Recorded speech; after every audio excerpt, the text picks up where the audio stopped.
ನಮಸ್ಕಾರ. ಮನಸಾರೆ ಕನ್ನಡ ಯೂಟ್ಯೂಬ್ ಚಾನಲ್ಗೆ ಸ್ವಾಗತ. ಯಾರೆಲ್ಲ ನಮ್ಮ ಚಾನಲ್ನ ಸಬ್ಸ್ಕ್ರೈಬ್ ಮಾಡಿಲ್ವೋ ಈಗಲೇ ಸಬ್ಸ್ಕ್ರೈಬ್ ಮಾಡಿ.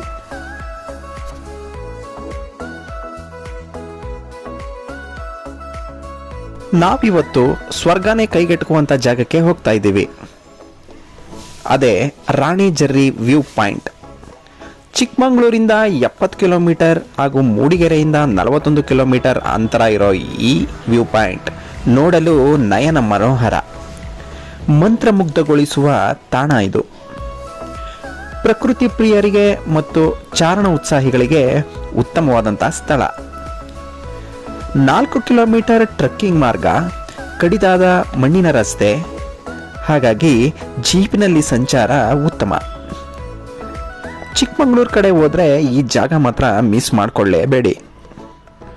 ಸೊಂಪಾದ ಹುಲ್ಲುಗಾವಲು ಮಂಜಿನಿಂದ ಮುಚ್ಚಲ್ಪಟ್ಟಿರುತ್ತೆ.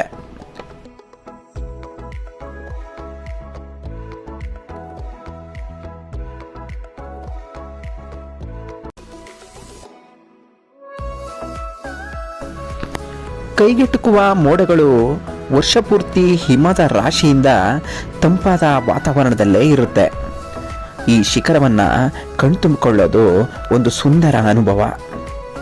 ಈ ವ್ಯೂ ಪಾಯಿಂಟ್ ಸ್ವಲ್ಪ ದೂರ ನಡ್ಕೊಂಡು ಹೋಗ್ತಿದ್ದಂತೆ ಶಿಖರದ ತುದಿಗೆ ಹೋಗಿ ನಿಂತ್ಕೊಂಡು ನೋಡಿದರೆ ಸ್ವರ್ಗ ಎಲ್ಲೂ ಇಲ್ಲ, ಇಲ್ಲೇ ಇದೆ ಅನಿಸುತ್ತೆ.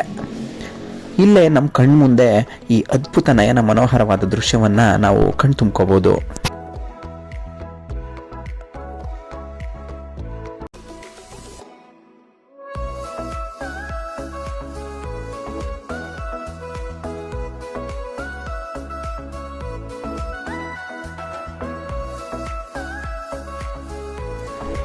ಹಸಿರು ಹೊದಿಕೆ, ಕೈಗೆಟುಕುವ ಮೋಡ, ಇದ್ದಕ್ಕಿದ್ದಂತೆ ಸುರಿಯುವ ತುಂತುರು ಮಳೆ ಎಲ್ಲವೂ ನಮ್ಮನ್ನ ಮರೆಸಿಬಿಡುತ್ತೆ.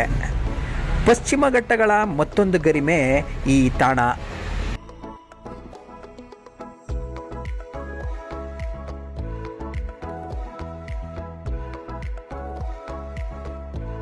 ಮಳೆಗಾಲದಲ್ಲಿ ಈ ತಾಣಕ್ಕೆ ಹೋಗೋದಾದ್ರೆ ಭಯ ಪಡುವ ಅಗತ್ಯವಿಲ್ಲ. ಮಳೆಯೊಂದಿಗಿನ ನೋಟವೇ ಬಲು ಚಂದ. ಚಿಕ್ಕಮಗಳೂರಲ್ಲಿ ಮುಳ್ಳಯ್ಯನಗಿರಿ ಮೊದಲನೇ ಸ್ಥಾನದಲ್ಲಿದ್ದರೆ ಎರಡನೇ ಚಾರಣ ತಾಣ ಇದೇ ಆಗಿದೆ. ಮಾನ್ಸೂನ್ ವೇಳೆ ರಾಣಿ ಜರ್ರಿಯ ಭೇಟಿ ನೀಡೋದಾದ್ರೆ ರೈನ್ ಕೋಟ್ ಮಾತ್ರ ಮರಿಬೇಡಿ. ಜಿಗಣೆಗಳ ಬಗ್ಗೆ ಸ್ವಲ್ಪ ಎಚ್ಚರ ಇರಲಿ.